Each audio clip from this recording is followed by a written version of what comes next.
ఆ పిల్లాడు నేర్చుకున్నాడు.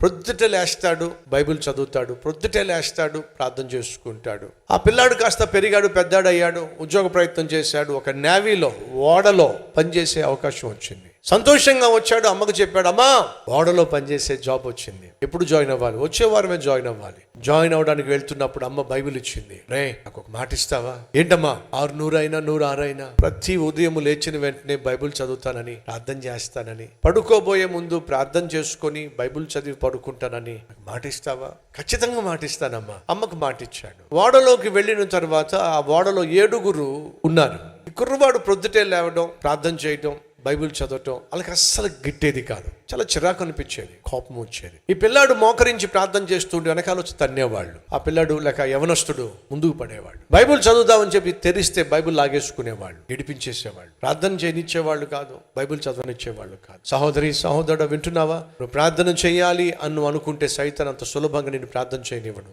ఎన్ని సీరియళ్ళు తీసుకొస్తాడు, ఎన్ని సినిమాలు తీసుకొస్తాడు, సెల్ ఫోన్లో ఎన్ని పనికిమాలిన వాటిని నీకు చూపిస్తాడు. ప్రార్థన చేయకుండా, పరిశుద్ధ గ్రంథం చదవకుండా చేస్తాడు. ఆ 7 ఆ కుర్రవాడిని, ఆ యవనస్తుణ్ణి ప్రార్థన చేయకుండా, బైబిల్ చదవకుండా ఎన్ని ప్రయత్నాలు చేశారో. అంతకంటే ముందుగా లేచి బైబిల్ చదువుకునేవాడు, ప్రార్థన చేసేవాడు. ఇలా లాభం లేదని చెప్పి వాళ్ళు ఏం చేశారో తెలుసా? వాడి కాళ్ళకు తాడుగట్టి తలక్రిందులుగా సముద్రంలో పడేసేవాళ్ళు, పైకి లాగేవాళ్ళు. చెప్పరా, ప్రార్థన చేయనని, బైబిల్ చదవనని చెప్పు.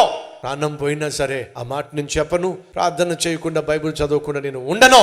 మళ్ళీ ముంచేవాళ్ళు. ఉక్కిరి బిక్కిరి అయిపోయాడు పాపం, కోల్పోయాడు. పైకి తీశారు, వాడ మీద పడేశారు. ఊపిరాడక, ఊపిరి సలపక అల్లాడిపోతున్నాడు. బ్రతుకుతాను అనే నమ్మకం ఆ కుర్రవాడికి పూర్తిగా పోయింది. కొంచెం స్పృహ వచ్చినప్పుడు ఒక మాట అంటున్నాడు, అయ్యా ఏ క్షణంలో చచ్చిపోతానో నాకు తెలియదు, కానీ నేను చచ్చిపోయినప్పుడు నన్ను పెట్టెలో పెడతారు కదా, పైన ఒక చిన్న స్లిప్ రాసి పెడతారా?